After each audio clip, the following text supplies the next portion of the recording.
Hello and welcome back to Talking Giants. Surprise! It's February 3rd, 2026, and Matt Nagy is the new Giants offensive coordinator. My name is Justin. Alongside with me is Sean Marash. Matt Nagy came out of complete left field. I'm in the office this morning, and Dalton Feely comes up with the phone, gets out of his chair, comes up with the phone to me, and says, the New York Giants have hired offensive coordinator for the Kansas City Chiefs, former head coach of the Chicago Bears, Matt Nagy. And I said, no, they didn't, because this was on nobody's radar, Sean. Yeah, and unless I'm going nuts, when Todd Monken first got the Browns job last week, I think Matt Nagy was like an initial first name said, like, to watch out for. Like, it was out there quickly. But then as the weekend went along and we kept hearing about the names formulated, he faded to the background and we didn't hear anything set up about interviews or anything. And then, I know we just did a podcast that I encourage you guys to listen to, an episode of Talking Giants, where we broke down the defensive guys. We got to say, we got time here. That episode is never going to be listened to. So I really do suggest, after you listen to this Listen to that one. Listen to that one. But we kind of went through and said, yeah, we got time here on the offensive coordinator stuff. And, there's a couple brief names here. And last week we rattled off a bunch of names. I think it did take some people by surprise. And I'm curious because the best thing about this show right now is I have no idea what Justin's actual thoughts are. And I don't think he knows my actual thoughts. So, I don't. let's break it all down and kind of, wade through being surprised here by Matt Nagy here joining John Harbaugh. All right. So why don't you tell me first, what's your initial reaction when you hear the news? Okay, so where I sat today on WFAN, that news comes up 10 minutes before the show, and I could just give you my honest answer. When I looked down, I said, okay. And I think that reaction, if you want to read into it, is I'm not overly pumped up about it, but I don't also think it's the worst hire in the world. So that's just baseline. And then, of course, you have to do some deep digging, which I did a little bit. And I have to be honest, Justin, I think I get where a lot of people are coming from, and I don't mean to put everybody in a broad base here. I know many of you are joining us live. It felt like the overwhelming reaction from everybody out there in Talking Giants world, all our Giant fans, was a lot of negativity, negativity.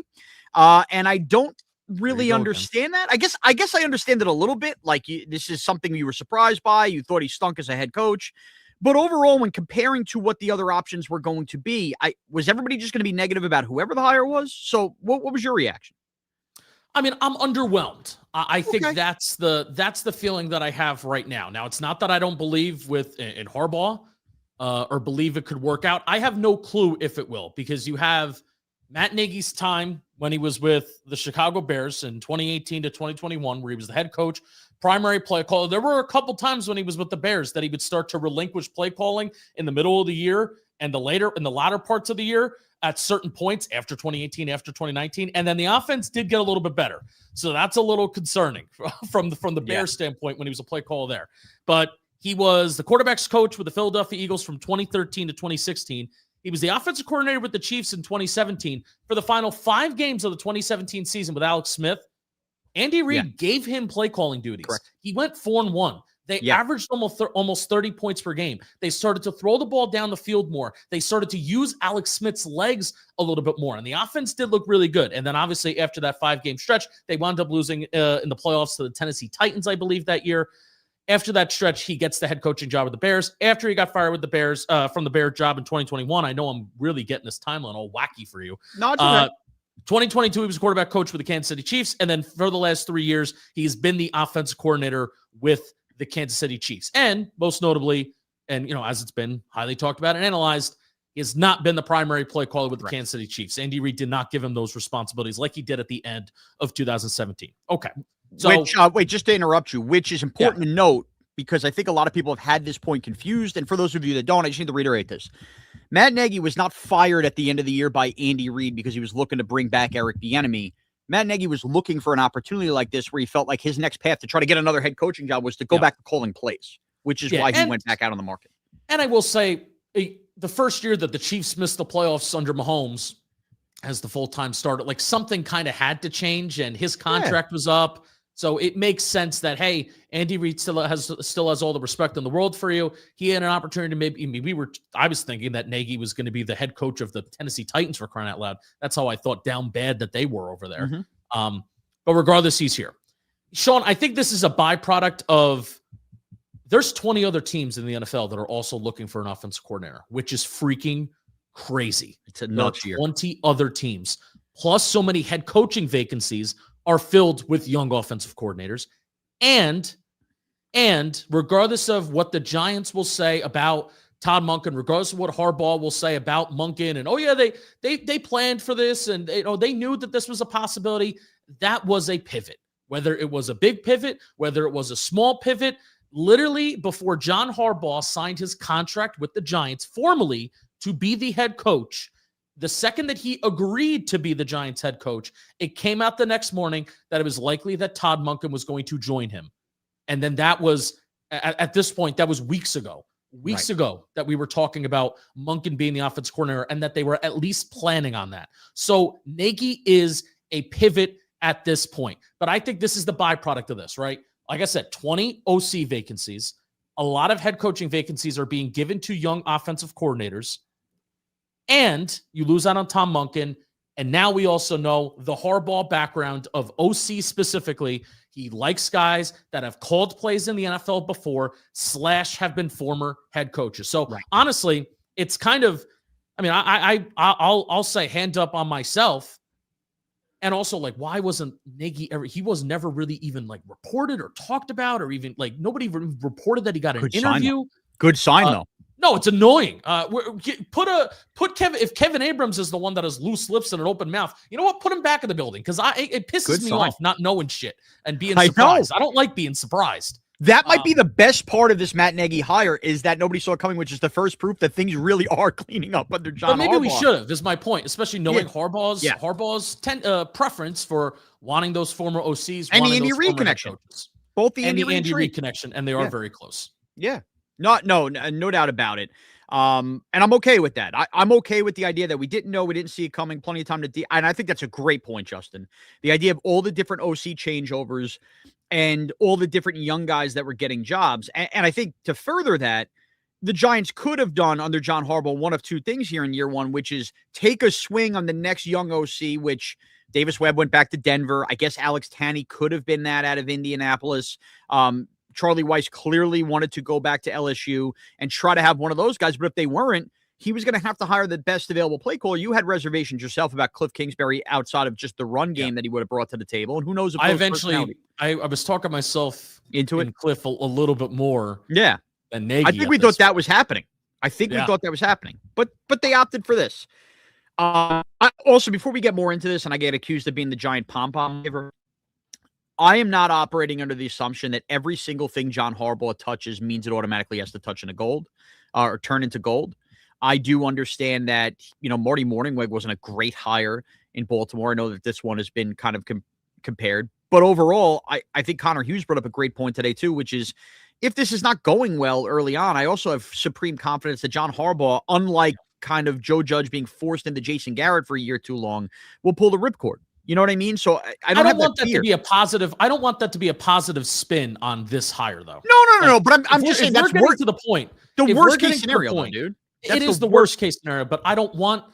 That's not what I signed up for John Harbaugh. Just to be like, oh, well, the year that he won the Super Bowl with the Baltimore Ravens, he was willing to fire his offensive coordinator midseason, and then they turned it around and miraculously won the Super Bowl. That's not the positive spin and talking point that I want to have on this. I want Matt Nagy to legitimately be a good offensive coordinator and a good offensive play caller for the New York Giants, Jackson Dart, and all the weapons that he kind of has here. So, and I don't know if he can do that because it's so complicated with his time with the Bears, which it was awful. Like offensively, it was awful with the Bears. 2018 provided a little bit of hope there, but like, is it the situation? Let's talk about his time with the Bears before we can even poke at the time with the Chiefs too, and how that Chiefs offense has evolved over the last couple of years. And before you break down his time with the Bears and everything that happened with the offense, I want everything to be listened through the prism of the way I'm looking at this too with the Bears situation, which is, remember, he's the head coach, a first-time head coach of the Chicago Bears that takes this job, inheriting a year later a quarterback that the organization where he was not a part of at the time traded up for Mitchell Trubisky. Yeah. And I'm going to go through all that. Okay. All right. Because I feel like this is getting lost in translation, but go ahead. Yeah. So here are Matt Nagy's major skill position players in Chicago from 2018 to 2021. Major starting quarterbacks: Mitchell Trubisky from 2018 to 2020. Nick Foles from 2020 to 2021. Now, they traded for Nick Foles. They took on that big contract. They brought in a staff member that worked with Nick Foles previously and found success with Nick Foles, and that was also an abject failure. Was that John DeFilippo? Yes, Nagy does believe in like collaboration, and he's willing to listen to a lot of different people. So that's why, like, we mentioned on today's show about how, oh, look, a lot of the offensive staff is mostly filled out even before the OC is here. I think Nagy, based on his history of bringing in different people and working with different people, is a good person for that. Andy Dalton was also in 2021. Justin Fields was in 2021 as well. The running backs to get over 100 attempts. This is probably the best group. David Montgomery, Jordan Howard, Tariq Cohen, and Khalil Herbert. Those are the 4 running backs that got over 100 attempts. And the running game was awful. Like that, my number one concern about Matt Nagy is, what is this running game going to look like? Because it was awful with the Chicago Bears. It has been probably and there's data to back this up. I don't have it cited and bookmarked, but there's data to back up the last 3 years for the Kansas City Chiefs, one of the least explosive offenses like ever. Definitely over the last 20, 25 years since the year 2000. I've seen stuff circulating around that. I made a freaking short last year that went viral about the Chiefs are like the best team in the NFL at getting rushes between 4 to 9 yards. They were able to stay on schedule, especially the Chiefs of 2023 and 2024. They kind of really lost that in 2025, but they got better as a passing offense. Anyway, Chicago Bears, wide receivers with over 100 catches. Through 4 years, might I add, there were 3 wide receivers to get over 100 catches. Allen Robinson, who was good, Darnell Mooney, and Anthony Miller, who was a slot wide receiver. Here are the tight ends to get over 50 catches: Cole Kmet, Trey Burton, and Jimmy Graham. That's what we were working with in Chicago. Yeah, not great. Not great. So while Matt Nagy had his mistakes, had his flaws, and moments of at times his offense was getting too cute, which I still want to talk about. Like what he's going to be working with here with Dart, with Neighbors, I definitely do think this brings back Wan'Dale Robinson too. Like looking at how they used Anthony Miller in the slot, and a guy that goes in pre-snap motion and a little bit of a yak threat. I think that they're going to prioritize that in this offense with a guy like Wan'Dale Robinson. How they've described Trey Burton and comparing the role of Travis Kelce as a guy that you can put out wide as the U position, I think they called it. You could put Travis Kelce out wide. You could put him in line. They tried to do that with Trey Burton for a little bit. It really worked for them in 2018, getting over 50 catches, over 500 yards, and 5 touchdowns. So they may try and do that with Theo Johnson too. Like the weapons and the resources here are better than what he had in Chicago. Yes. And we expect the weapons only to get better too with this offseason, right? I mean, we have eyes on another number 2 wide receiver. I think, again, we have to keep reminding ourselves the roster that ended the year is not going to be the roster that starts the year. Right. No doubt. And just to further the Chicago point, again, I know he's hired as an offensive mind, and I know he kind of plays a game of hot potato with the play calling there in Chicago to kind of spark stuff left and right. The quarterback situation is better here on top of the weapon stuff. And again, head coach, not offensive coordinator. You are taking 3/4 at least of the responsibilities that were going through Matt Nagy's head as he was calling plays in Chicago and taking them completely off the plate, because that is not his job here. It is not his job to be the head coach like he was with the Chicago Bears. And it is fair to say, because Matt Nagy would not be the first, nor would he be the last, and we've seen it on both sides of the ball in the NFL, to find out a guy who is a coordinator that is deserving of a chance gets completely overwhelmed when trying to simultaneously be a coordinator of what they did while also being the head coach of a football team. And some of that stuff gets lost. And I think that it's fair to question whether that is also what happened in Chicago to Matt Nagy. Because like you said, those last couple games when he's 4-1 and the Chiefs are humming along there was at least enough of a resume building to go, this guy can call plays in a modern NFL. Yeah. All right, before we keep going, I do want to talk about DraftKings, because Super Bowl 60 deserves a sports book that's built for the moment. The DraftKings Sportsbook, an official sports betting partner of Super Bowl 60, puts you right in the center of the biggest game of the year. And when anything can happen during the Super Bowl, DraftKings has your back with early exit. If a player goes down in the first half, you could still get paid in cash. Immediately, once your bet settles, no bonus bets, no waiting. Here's the best part. New customers just bet $5, and if your bet wins, you'll get $300 in bonus bets instantly. Download DraftKings Sportsbook app. Use code JMFootball. That's code JMFootball to turn $5 into $300 in bonus bets. If your bet wins, a partnership with DraftKings, the crown is yours. Our producer, Jeff, just had a vitriol reaction as I was reading that ad. Did it have anything to do with Sean Morash absolutely just shoving food down his mouth? Oh, and he's shaking his head yes. Okay. For anybody watching live, I have to keep reminding myself that we're live. This is a big day, all right? I'm all over the place. I've done radio today. I'm doing Talking Giants now. I'm going to teach a class after this at Iona. I'm squeezing in dinner as Justin reads some ads. All right, what do you want from me? I'm a man. What do you want? Sue me. Exactly. It's Taco Tuesday in the Morash house. Get with it. All right, man. Where do you want to go to next? I have obviously a good amount of thoughts on like what his offense looks like overall. Mm-hmm. I even have thoughts on what the Chiefs offense has been over the last 3 years. The Chiefs have been a team, and I guess we'll go here. Yeah, go with the Chiefs. The Chiefs offense over the last 3 years has been a very interesting case study. And I've done a video on this over on it's on the JM Football channel, or is it on Checkdown Football? It's on one of those channels of like the Chiefs are inevitable. And the way that Mahomes has had to transform himself as a quarterback since the wild, wild west days of 2019, 2020, 2021. Remember when they were just slinging it down the field and it was just open season? And then teams got to a point where it's like, Mahomes, you may beat us, and you're probably going to beat us, but we're not going to let you do the nutso cowboy Wild West shit. And we're going to keep everything in front of you. And Mahomes evolved, and it took him a little bit of time to evolve, but eventually he did. And I think like Nagy's gotten criticism for being part of the Chiefs offense that has evolved to going away from being so explosive. And I don't know what his role, again, not being the primary play caller, I don't know what his role is in that, but I think over the last 3 years, we have seen some of the best Pat Mahomes quarterbacking stuff. It hasn't been like jaw-dropping, like, oh my God, he's throwing outside the pocket. Look at this 50, 60 air yard throw. Because teams are not allowing the Chiefs. They are saying, we are going to physically not let you do it. So Mahomes has had to evolve.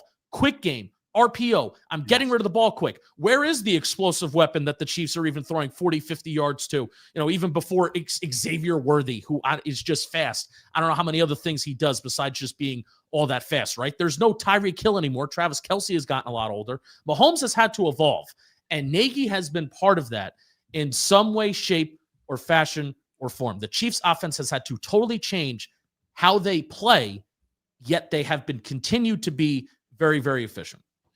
Justin, that's a perfect way to lay it out, and kind of was in sync with what I was going to say about this. I understand that the Chief point total numbers and everybody's going to point to like those overall stats, but you're right. If you just watch Chief games and what defenses have done to them, they also have Andy Reid as the head coach, as the play caller here, where whatever they're installing in the week, Andy Reid goes hand in hand with Matt Nagy. And a lot of this is just, what do we have to do to win this football game while our defense is cooking? And while Rashee Rice is suspended here, Xavier Worthy is hurt here, Travis Kelce is getting older here.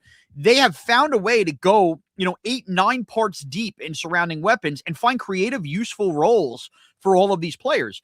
And I can't help but think about the last couple of years of Giant football where we were so longing for Malik Neighbors to get here. But the reason we wanted Malik Neighbors to get here is because there was just zero offensive creativity from the New York Giants in terms of, until this year, how do you really use a Wan'Dale Robinson? Geez, wouldn't it be nice for a Matt Nagy to come in and go, you know what? Jalen Hyatt's not a complete waste. We can use him the way Xavier Worthy got used in terms of just, he's a speed guy and we just got to play to his speed.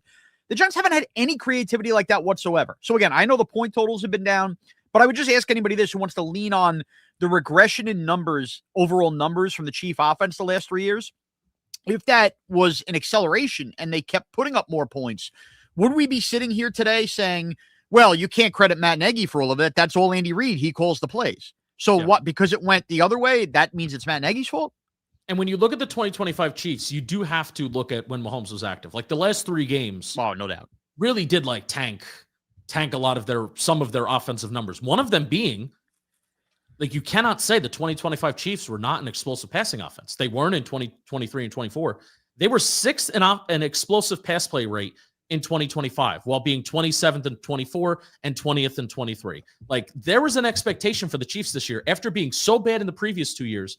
Between adding Hollywood Brown, you have Xavier Worthy for another year. You're eventually going to get Rashee Rice. Like, there was an expectation, even using Tyquan Thornton at certain points while Rashee Rice was suspended, like using him as like the main vertical threat. There was an expectation that they should get back to doing some of the stuff that they were doing. And then they were an explosive passing offense.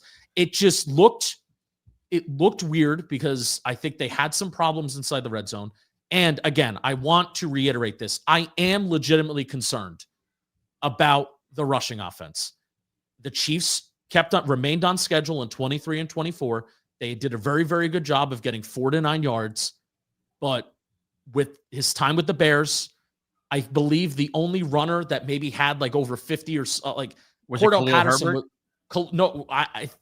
There was barely a runner that averaged over 4 yards per attempt. Yeah. That's what really concerns me. It's the biggest concern because you don't want to see Cam Scatterbo and Tracy as a tandem to go backwards. There's no doubt. And look, you watch enough Chief games and there's just no run identity. I completely agree. No.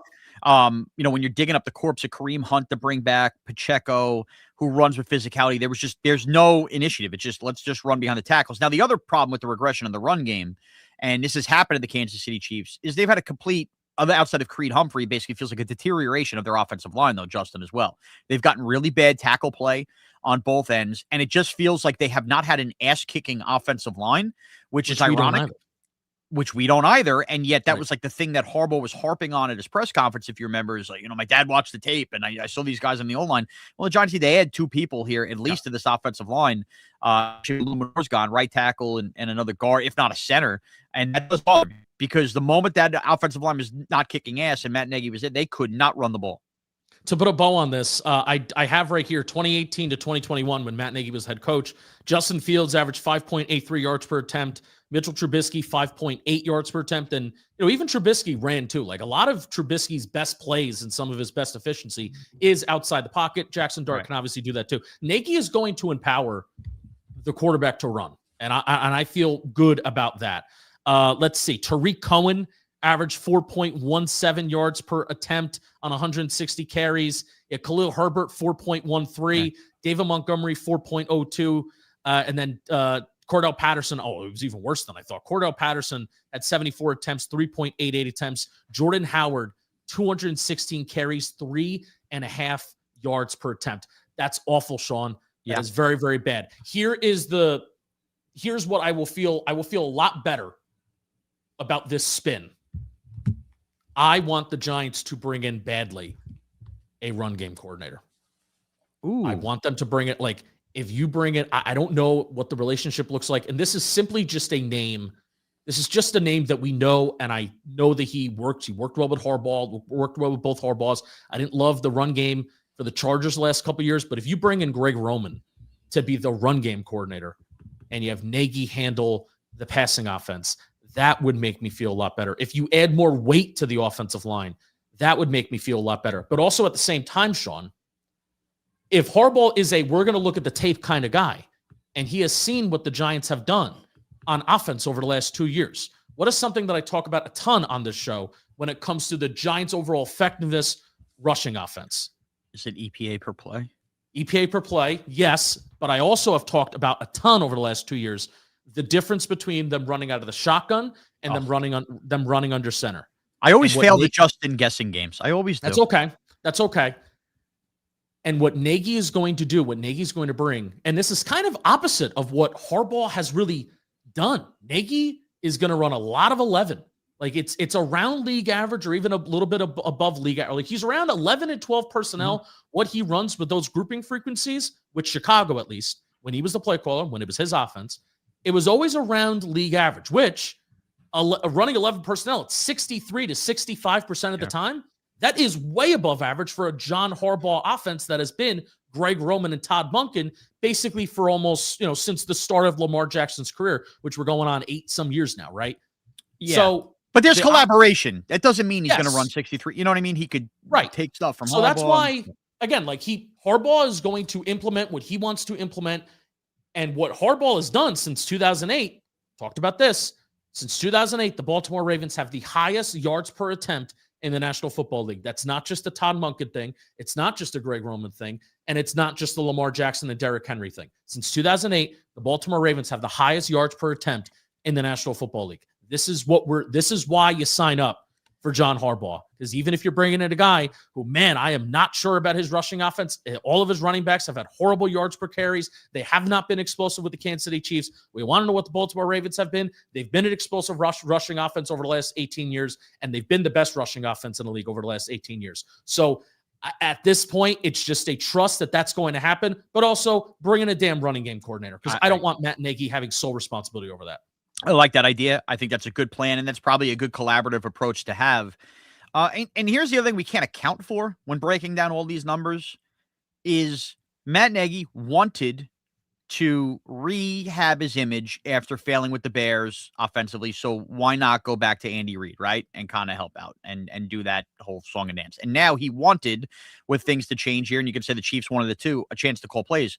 What we don't know and what we won't find out until the Giants get cooking, and you're talking about all these numbers, is there anything the last 3 years that Matt Nagy lost the battle out with Andy Reid in terms of the run offense, in terms of the pass offense, stuff that, Justin, this goes for anybody listening or watching in shows. You have certain points in your life, certain points in your career where you were a certain way, and maybe you just learn a life lesson and you learn a lesson and go on. And I feel like we never give coaches that benefit of the doubt. We're just like, well, this is what they were 7 years ago, so they're going to be like this now. I mean, what the last 3 years, who knows how many disagreements he had with Andy Reid on certain things. And this is why he wanted to call plays again. Yeah. And I was watching a presser from early December where Nagy was talking about how there was a need for more under center runs when the Chiefs have been, and he largely is too, like the Chiefs have largely been an offense that is shotgun and RPO based. But again, that does line up to, I think I started this point and I didn't finish it. That does line up to where the Giants have been over the last 2 years. They are a more efficient running offense and an efficient offense overall when they're running out of the shotgun. I want Jackson Dart, and I need Jackson Dart. We need Jackson Dart to evolve more and get more under center. If we want to become a more diverse offense, and you want talk about winning 8, 9, 10, 11, 12 games every single year and winning in the month of January, you cannot just be this shotgun offense. I don't think you can. Maybe I'm wrong. I just think it makes sense. The teams that are versatile and can do multiple things, those are the teams that do kind of win. And also just the way that the league is trending, if you can get under center and start kicking some ass with how defenses are getting lighter, I think that's where the league is overall trending to today as well. But Harbaugh watching the tape, bringing in a guy like Matt Nagy who has shotgun, RPO, like the Chiefs were big on that. I didn't really get down to the bottom if the Bears were like big on that overall rate-wise, but I know that that's kind of like the Chiefs' mindset. They're going to run RPO. They're going to run shotgun. And that's what Dart did last year a ton. Sorry, I didn't mean to cut you off, but just Trubisky and Foles also were not the kind of quarterbacks that were going to present those RPO opportunities the way Dart was too. No. So keep that in mind. No, not at all. My bad for stepping on you there, pal. No, you're good. I like Mahomes was the only quarterback in the league last year that had over 100 plays, and like he had the most pass attempts out of RPO last year. And believe it or not, Dart was in like the top 6, top 5 in total RPO plays. And despite him only starting in 12 games, he was still ranked that high.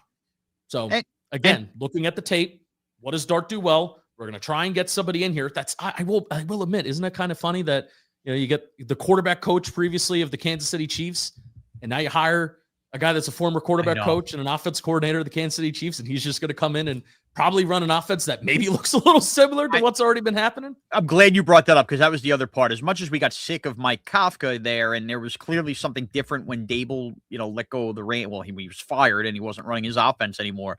You would think some of the same kind of stuff and language and ideas are going to be there. That Jackson Dart, you can't say he completely didn't, own it with Kafka, because at the end he finally woke up and was playing well after those Minnesota-Washington games. There's got to be something there. Now, did you see the other part of this, going back to the Chiefs stuff? I'm trying to find it. Cy had the tweet about his pros when looking at Matt Nagy as a head coach. The number, did you have that listed in your? Our lad Cy. Yes. Would you like me to pull that up? I have it right here now. So the number, he had 3 pros, but the number 3 was important. The offensive play design and play calling is known around the league to be both creative and simple for quarterbacks. He helped revive the career of Alex Smith, which we alluded to earlier, but also get Patrick Mahomes' domination off the ground. He works best with passers who are capable of working off script with mobility. Now, what does that sound like? Which that sounds like Dart, and like some of the best plays. And this was somehow a knock against Matt Nagy. Like some of the best plays that Trubisky had was the improvised post 3-second plays where he would find somebody down the field, which is part of an offense. Like I don't think that should be necessarily a knack on Matt Nagy. And Robert Schmidt's very good friend of the show, dating back a couple years ago. I was reading an article that he put out after the 2018 season. After the 2018 season, going into 2019. I am eventually going to share this article on all socials because it's very, very good. And he looks at specific examples from the 2018 season of stuff that worked from Matt Nagy and stuff that did not. In short, Nagy runs, and this is from Robert Schmitz, Nagy runs a smart, creative offense that keeps things simple for its players while confusing the defense it faces. Pre-snap motion, downfield picks, and unusual formations all give defenses headaches and create yards. I mean, so there you go. Sign me up for that. Yeah. Now, I want to continue to talk about some of the positives, but also Matt Nagy can get very too cute, and I have some critiques of situational play calling and when he chooses to run and pass and things like that. Overall, I think we're going to get a pretty pass-happy offense. We're going to get a pretty pass-happy offense. I think that we are. And again, this is where Harbaugh's influence, like Harbaugh is the head coach. Harbaugh is running the damn thing. What is his influence going to be on the offense that Nagy runs? But overall, knowing where he comes from, and also I think Harbaugh has embraced that this is a throwing league. It's one of the reasons why they moved on from Greg Roman and they go to Tom Munkin so they can unlock Lamar Jackson as a thrower, so they can unlock the passing offense and get more explosive. So Harbaugh understands that, and he knows that this is a throw-first league, and it's a league that is built on explosives. The more explosives that you're able to generate as an offense, the better your chances are of scoring on that drive and therefore even just flat out winning the game, right? And also vice versa goes on the defense if you prevent those explosives. So Mitchell Trubisky in 2018 was 9th in air yards per attempt. 2019, he was 14th in air yards per attempt. I'm looking at a minimum of 300 passes here. 2020 goes down to 19th, but then 2021 jumps up to 3rd with Justin Fields in air yards per attempt. Matt Nagy, going into his Chicago Bears head coaching job, said it's going to mean the pace of play. It's going to mean more downfield throws. We're always going to attack you downfield. Overall, we're going to be a much more aggressive than we are conservative. Now, I wonder if this means, when he means pace of play, I think a very strong piece of what made the Giants offense successful this year is literally, I'm talking about the pace that they would run plays. They were pretty fast. At least they broke the huddle fast. I'll say that, Sean. Yeah. Because what it did, talked about this time and time again, pre-15 seconds, so 16, 17, 18, and onward, time left on the play clock, offense coordinators can talk to Jackson Dart. And that was a huge question of how is Jackson Dart going to be able to diagnose stuff at the line? John Gruden was talking a lot about that with him, about diagnosing stuff at the line, calling out protection, setting things, calling out the mic, doing all those kinds of things. They were able to break the huddle, the 2025 Giants, that is. They were able to break the huddle, and then an offense coordinator, Mike Kafka, was able to be in Dart's ear and kind of help him out. I wonder when he talks about, even if it was back in 2018, like, we're going to care about things like pace of play. I wonder if that is also going to be a part of this offense, and I kind of hope that it is. I do too, until Jackson Dart's completely mastered it. But either way, you want to keep defenses guessing and on their heels. And in the Bears quarterback situation, think about Trubisky then to Justin Fields. I mean, that's a worse situation than Dart in terms of like the dissection at the line, as we now know, and we saw those careers develop there, that would make sense in what you're saying for the pace and play.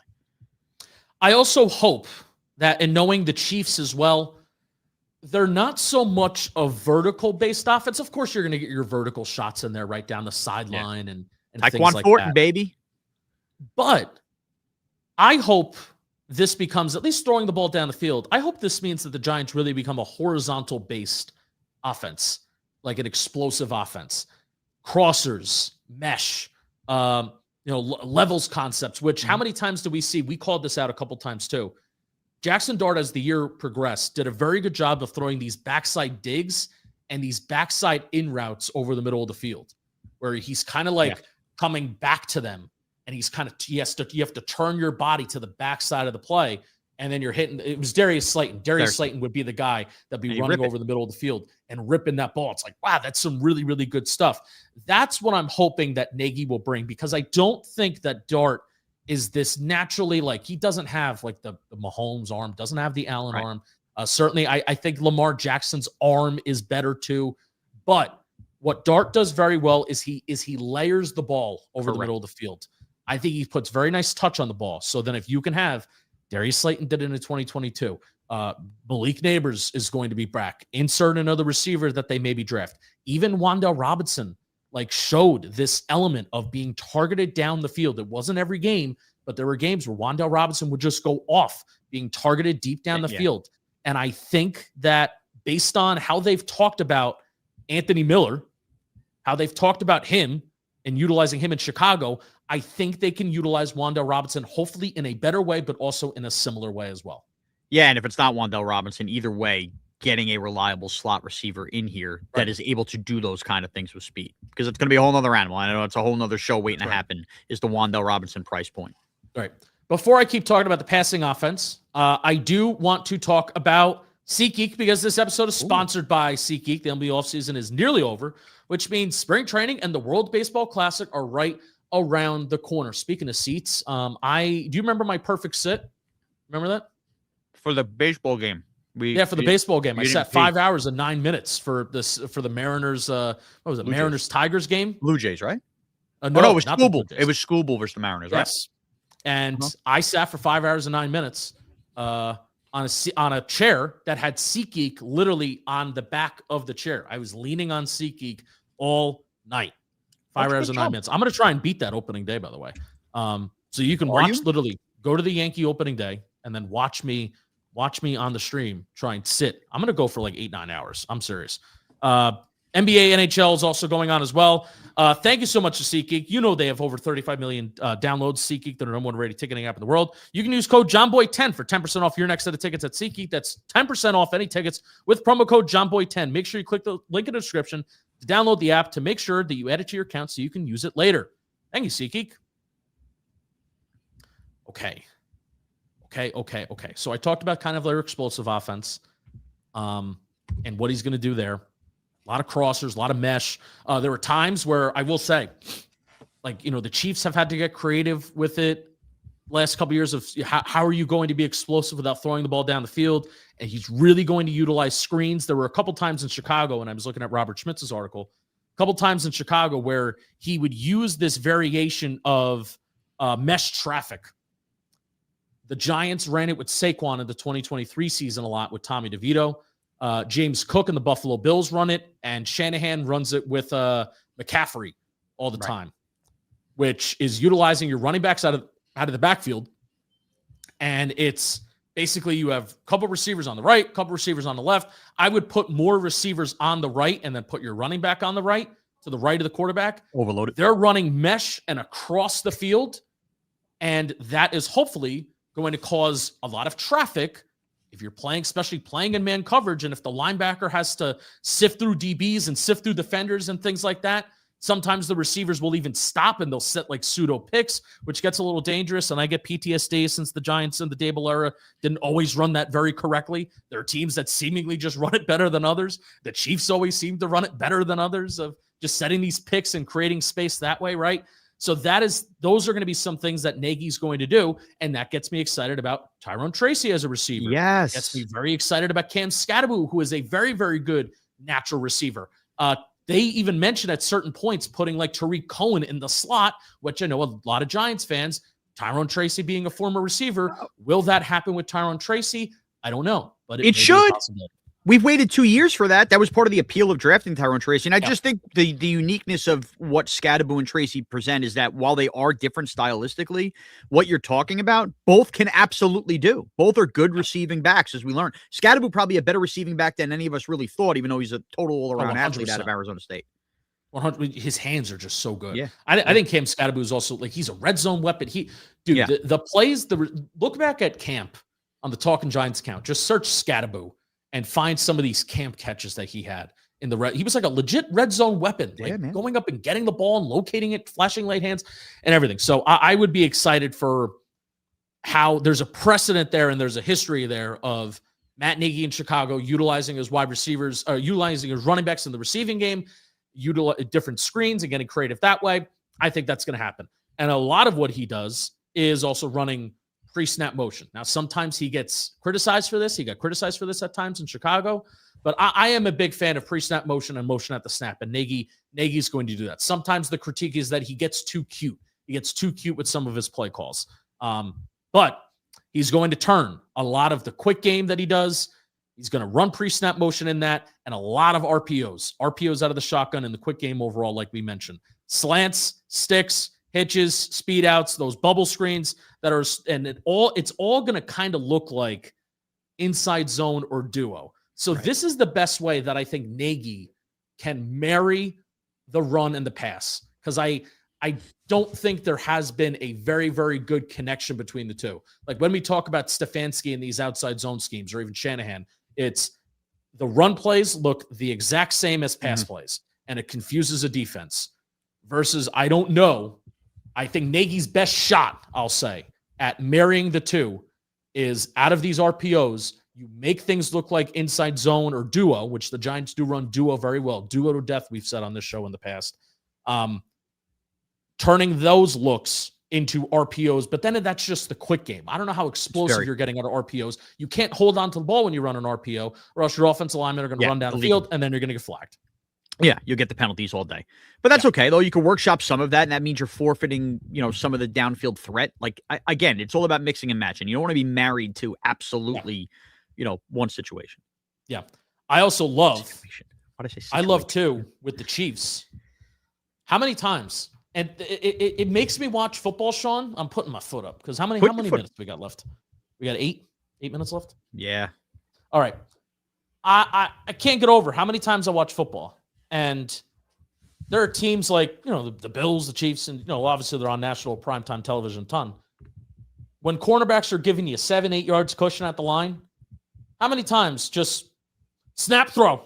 It's like, oh, well, you're giving Kelsey all this cushion. You're giving the slot receiver all this cushion. You're giving put somebody in motion at the snap and bring him a little closer in. He just shuffles 3 yards down the field, and then boom, he turns around and you got a 6, 7, 8 yard gain on first down because cornerbacks are giving you cushion. Oh man, let's run that with Malik Neighbors, please. Are you afraid of Malik Neighbors beating you, Deep? All right, well then let's just put him in motion and snap real quick. Snap throw. Boom. Right. We're putting the ball in his hands no matter what. That's a first down play, and that play is kind of just like an extension of the running game.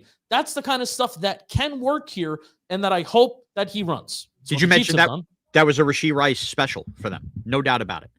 As a guy who had his over want to press, you don't want to press these guys, and you want to make things easy, then we're just gonna do that, right? Like, and that'll only soften up stuff deep down later. Yes. What a concept. What else? Yeah, I think here's the getting too cute, right? Okay. What do you got? The getting too cute. And this is what I am worried about, because I can see you on a post-game show, Sean. You'd be losing your mind at this. Okay. Early predictions. There were times, and I think Andy Reid can get too cute too, which apple doesn't fall far from the tree. There were times with the Bears, 3rd and goal, 3rd and short, 4th and short, where what do they run? When you have David Montgomery, when you have Khalil Herbert, some of these power backs, what are they out there running? They're out there in the shotgun. And they're out there trying to set these pick plays, especially there was a couple times Robert Schmitz pointed out, 2018, 3rd and goal, Mitchell Trubisky inside the red zone is rolling to his right, and you're automatically eliminating half the field. And man, does that drive – like that drives me crazy when I see it on Sundays. It's like, why are you eliminating half the field when the field is shrinking to begin with inside the red zone? So I am afraid of Matt Nagy's history of trying to get too cute on 3rd and 4th down, or even 3rd and goal, third and short situations, running out of the shotgun, trying to throw, trying to do these pre-snap motion stuff, when honestly, I think the best down to run the ball in, like I like the overall approach of throw first, and he throws on early downs a good amount. I like that approach. the down that you have to run the ball in the NFL is 3rd and 4th down. Yeah. That's where you got to run. Take the obvious. Don't try to get cute, because if you're asking any defense what they want you to do, they want you to throw the ball and chance that's going to be tipped, whatever, get to the quarterback, or just something erratic, especially when you're putting the quarterback in moving. And you're going to do that with Dart if he's throwing it. And you're right. I will crush that. And you know what's going to happen? They will run a couple of those plays. Theo Johnson will drop them, and I'll be pissed at 2 people at the play. Yeah, they'll run a pick play that'll work perfectly, and then Theo Johnson will drop it. I am interested to see Theo. I know we haven't mentioned him a lot. We've been talking about the receivers and crosses and meshes, like the tight end game in Kansas City, and then you mentioned some of the Cole Kmet stuff. I do think this is going to be, you ready for it, Justin? An advantageous offense for Theo Johnson. I just had to get advantageous, and it's been a couple of weeks. You do. Oh, you want to know what Dalton Philly also pointed out today too? I don't know if he doesn't like to admit when he's like nice to me and when he does nice things. Yeah. He said that you say correct often. Like, I'll say a point and then you're like, correct. Do you want to know how many times you said that on this morning's episode? How many? You said it 7 times. I say correct 7 times? You said correct, and it was all within the same cadence and reasoning of like, I say something and then you're like, correct. Okay, I know why I do that. A little inside radio. There was a time when I was on the DA show on CBS Sports Radio where we had this guy, Robbie Rosenhaus, and he had a famous drop that always went correct. And ever since then, correct has been something I say all the time where I'm just kind of agreeing in my head. Yeah. And I just can't, I have a problem where I just can't sit quiet and let a point lay out. So there you go. That's why I say correct. Dalton, good catch. I'm guilty and I can't deny that.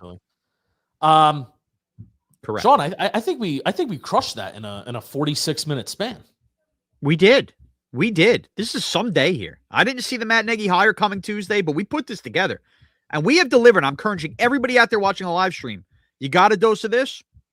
Hey, over the next couple days, we broke down all the top 15 guys on defense from the past year and graded them. Go and listen to that too. Me and Justin have pumped out well over 2 hours worth of content in less than 24 hours. Listen to it, baby. I love it.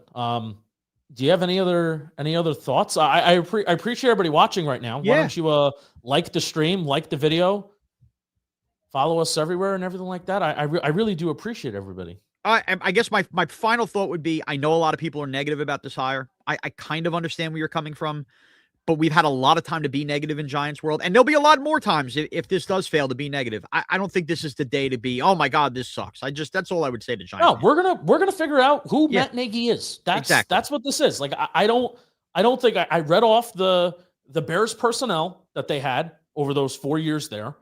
Horrible quarterbacks. The running backs were the best thing that they had. Like Allen Robinson as receiver, okay. You know, the tight ends, like Jimmy Graham being one of 3 tight ends that over 50 catches over a 4-year span is kind of crazy. Bears Jimmy Graham, let alone. Like, you know, we're gonna figure out. Like, you know, I don't know if head coach Matt Nagy with the Chicago Bears and fully evaluating that offense, is that fully who he is? Right. Probably not. Is offensive coordinator Matt Nagy with the Kansas City Chiefs, where he's not even calling plays, is he just going to be awesome and good like that and evolve to everything that the defenses are doing? Probably not either. Hopefully it's somewhere in the middle. Maybe in the middle. Oh yeah. Whatever that song was. I start walking your way. All right. I think that's it. You go teach class. I'm going to go home. I'm going to go teach a class. You're going to go home. And away we go. And I appreciate everybody watching. Let's go the New York Football Giants.